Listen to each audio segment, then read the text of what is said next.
You ready? I'm ready. Awesome. I'm ready. Hello, makers. Welcome to the Making Conversation podcast, where we chat all about making, the app and the act. I'm Jen, head of marketing for Making. My pronouns are she, her, and my Making app username is Knit Pearl. Now, if you've been following along, you know that we were at Flock Fiber Festival a few weekends ago and how magical that whole weekend was.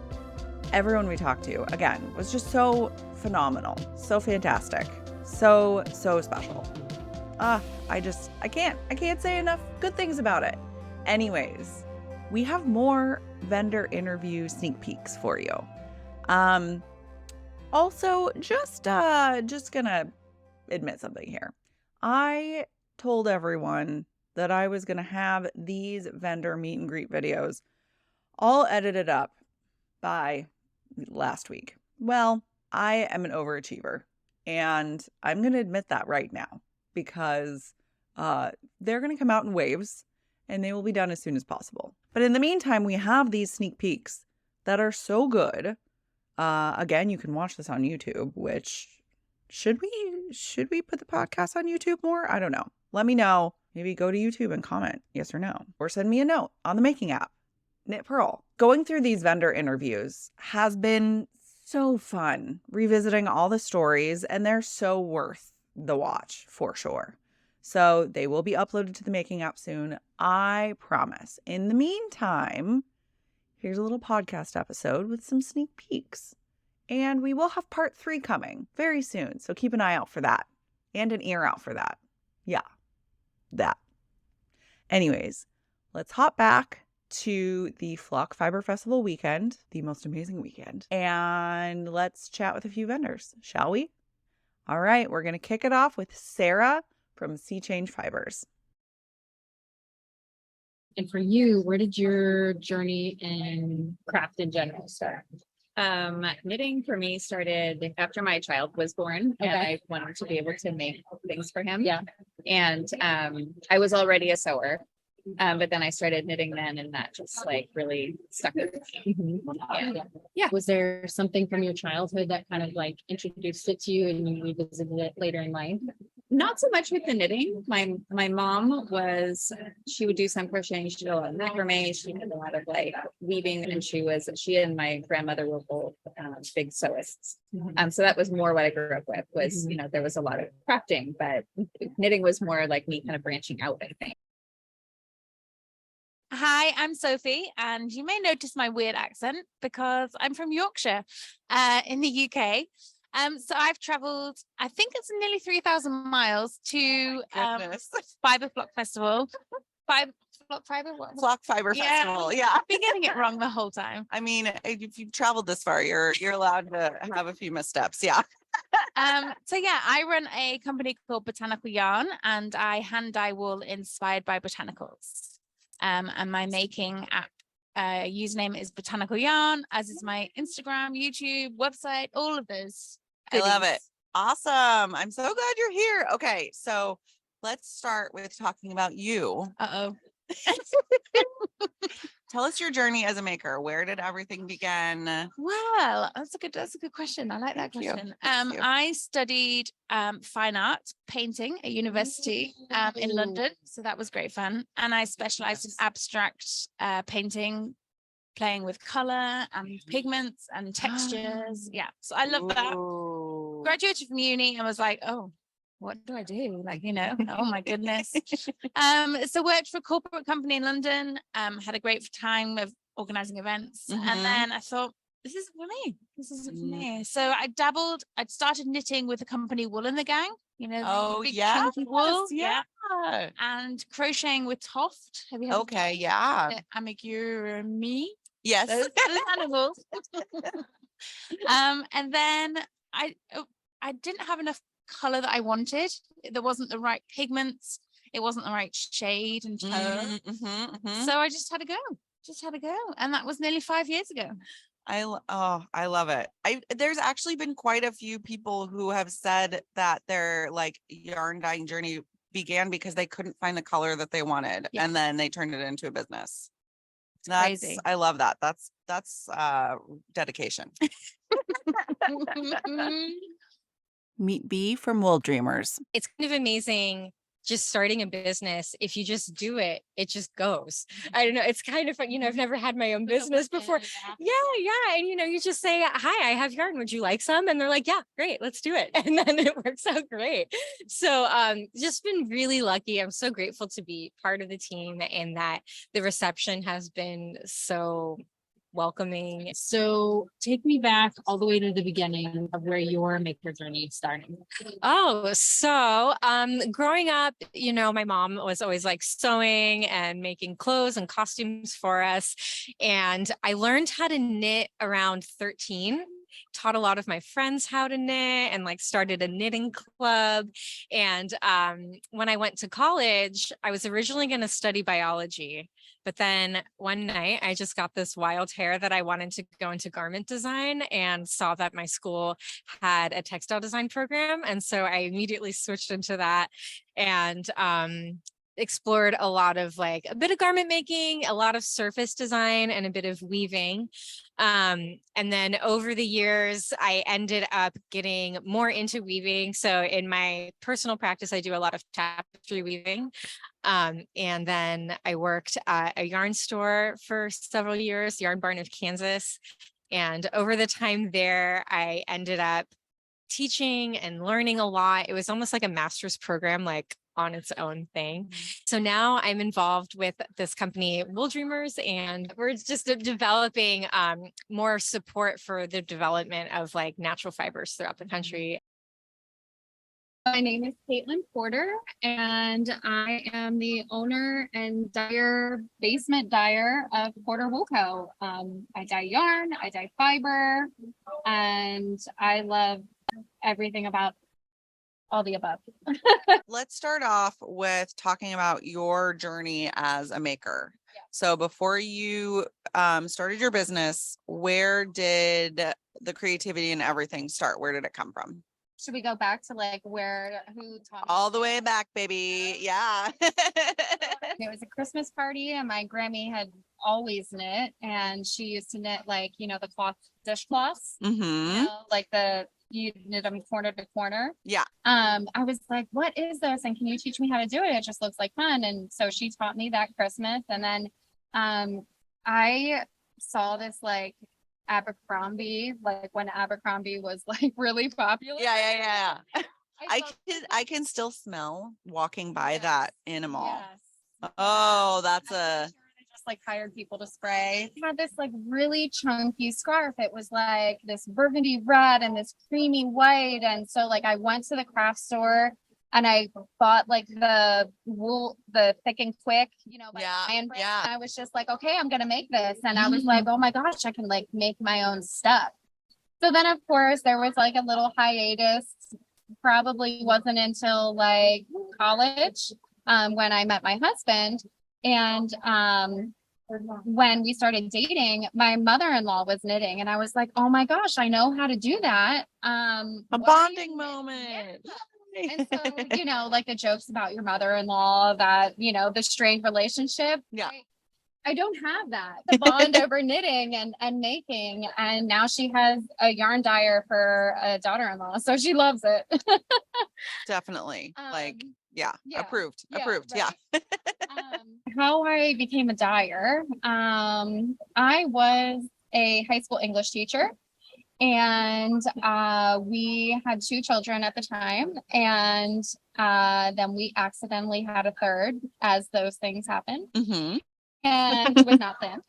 And I couldn't grade all the essays on the weekend anymore, and I was doing my students a disservice by not being able to give them the time or give my job the time. I took a year off, and when my son was born, and my husband at the time, because we're a family of 5, my husband at the time got a promotion to a project manager in construction, and we were like, let's do this. Like, I can be a stay-at-home mom. It's more expensive for me to work and get a salary and have to pay for childcare.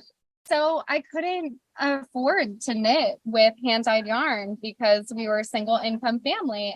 And so Die Hard Yarns in Chicago had a dye class, and I was like, Dave, my husband, Dave. Yeah. I was like, Dave, I need to go. Like, I don't know, like I need to save money and like buy this flight and like go take this class. And I want to start a business. And he was like, okay, if you want to do it, like I'll support you. And it literally the weekend that COVID was like state of emergency, Oh my gosh. March like 12th, 13th, I was in Chicago, like when this all happened. I like remember calling Dave and I was like, what do I do? Like, do I come home? And he's like, no, like you're there already. Take the dye class.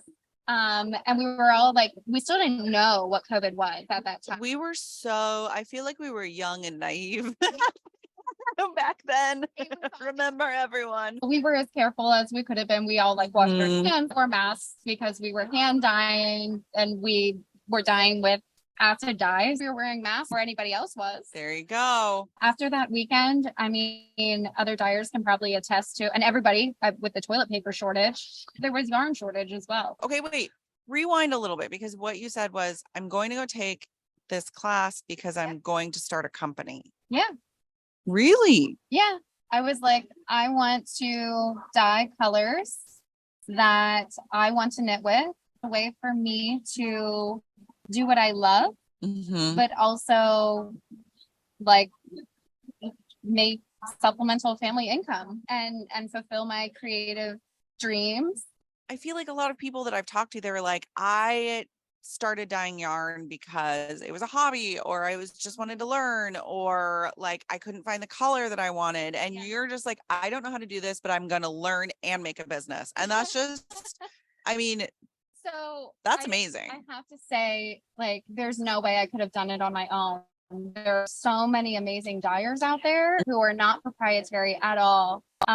Like Machete Shop, Brittany from Machete Shop, she's in Pennsylvania. She's like a couple hours north of me. You know, I would have a question about a dye or something, and I would just message her. Amanda Solomon, Melanated Boho Bay, she's amazing. Like I'm always bouncing off ideas off of her. She's, you know, sometimes we share dye recipes and stuff like that. You know, it's a community, and dyeing, I feel like, just like teaching, you know, it can be very isolating, and if you make it that way, but there are amazing people in the business who aren't just out to make a buck for themselves. They're here to like improve the community as a whole. And I really I appreciate all of the people who have like kind of helped me along in my journey. So there's kind of like a pass it on thing, like looking forward to eventually getting to the place where I feel like I have something to offer and help and mentor, you know, people in That's the community wonderful. as well.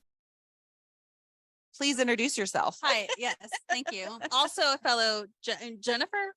Or Yes, okay. I'm Jennifer, but if somebody says that to me, I feel like I'm in trouble. Yeah. Yeah. Oh, same. Yeah, Jennifer. What'd I do? I go by Jenny. Yes. Yes. So I'm Jenny with 316 Dye Studio. Hi, everybody. Out of Wichita, Kansas. So we made the trek from Kansas all the way to the West Coast. So super excited to be here. Yeah, it was a 27-hour drive. It was a little crazy, but you know, not too bad. We broke it up in a couple days, so it wasn't so bad. That's good. Yeah. Where did you stop along the way? Anything fun? Or was it just like maintenance driving? Yeah, like, just gotta go. Yeah, Okay. but we did spend a full day here. We had some friends that live around Portland area, so they drove into Seattle, and we went to the Chihuly Garden and Glass. So cool. It's very cool. It's very cool. We did do a little bit of sightseeing. Awesome. Okay, so tell me about your journey as a maker. Where did you get started? Yeah, so no one in my family does fiber arts, really. I'm the odd person out. I don't know if I'd say odd. A family full of women, you would think at least one, but no, nobody. Wow. So basically you're better than everyone. Yeah. So how I started my journey started in middle school with cross stitch. I did tons of cross stitch. Nice. My friend, her mom did cross stitch, and I was Okay. like, that was so cool. So your friend's mom taught you. Yeah. Well, love that. my friend taught me because her mom taught Okay. her. So Got it, I got like it. begged her. I was like, can you please teach me how to do this? And I just became obsessed with it. And that Yeah. kind of branched off into learning to knit. I started when I was 18 for knitting. Mm, And then after grad school, I started spinning. Nice. Yeah. So that's kind of been my progression. And then after, say like a few years, maybe after I graduated grad school, I started, I always had the interest in dyeing. Yeah. And I remember taking lessons. So I took for hand spinning, we had a local art facility that teaches classes, and one of them was spinning. And I remember the instructor being like, oh, if we have time, we might like dye some. I was like, and every time I would be like, are we dyeing today? Is that what we're practicing? Are we doing the dyeing yet today? Yeah. And so it's always been like an interest. But then like once I started it was just that was it. Yeah. Yeah. We've gone over this before, but I hear people pronouncing your name lots of different ways. How do you like it pronounced? In France, it's pronounced Amy, right? But I was born in the United States, and so it's Amy, and it's spelled the French way, so AIMEE. I respond to both. Okay. Funny story, I realized with my husband recently, when he needs to get my attention or he's mad at me, he calls me Amy in French. But like when he's just talking to me and it's just fine, it's Amy. And I just realized it recently. I was like, are you mad? You just called my name in French. And I just put that together. We've been married for 20 years. And I didn't realize that. So it's interchangeable. So it's interchangeable. Based on the context. Absolutely. Okay. Amy or Amy, I will respond. Okay. Well, we talked not too long ago. Was that this year or was that the end of last year? I think it was the end of last year. That's right. And that was a fun talk. That was one of my favorite episodes that I've done. We talk about yellow and just how like you found this freedom with yellow and the story behind that. And I won't spoil it because people got to go listen. Yeah, they can go watch the podcast. We get real deep in that one. And I really enjoyed that conversation. Okay. So I just learned to spin last week. What? Last week? Last week. So I've been using the drop spindle and I tried to spin I think the last time I tried to spin was 8 years ago when I was in Shetland. I was lucky enough to take a spinning class with Elizabeth Johnston. If anyone knows Shetland knitting, you know Elizabeth Johnston. And I wasn't ready, and I even talked with her about it and she says, you're not ready. And so I feel like I need to go back to Shetland now and say like, I'm ready. Yeah. I learned last week. I'm loving the drop spindle and we are going to be releasing fiber based on our confetti line. So this is our recycled yarn initiative that we started at La Bien-Aimée to recycle in the fibers the fiber waste from our studio, mixing it with new fibers. So this is the Shetland merino blend. So Shetland wool plus some superfine merino. And inside, I don't know if you can see here, there's like little bits of colors, and that's the little threads from my studio that have been combed into the fiber. And you'll be able to hand spin this, make your own yarn. Yeah. Starting this fall. How can you not absolutely adore Amy? I mean, every vendor, but I've got a special connection with Amy. Maybe it's because she's been on the podcast before, which, they talked about in the beginning. And so that's why Ashley didn't ask about Amy's making journey, because we've covered that in episode 107 of the Making Conversation podcast. So if you haven't heard that one and you're listening to this on your favorite podcast app, definitely when you're done with this, scroll back and take a listen to episode 107 because it is absolutely wonderful. If you're watching this on YouTube, I've linked our podcast below so you can go listen as well. What amazing people. We love them. We love them. So more coming soon, promise. In the meantime, if you'd like to be a part of the amazing community on the Making app, head to themakingapp.com and sign up.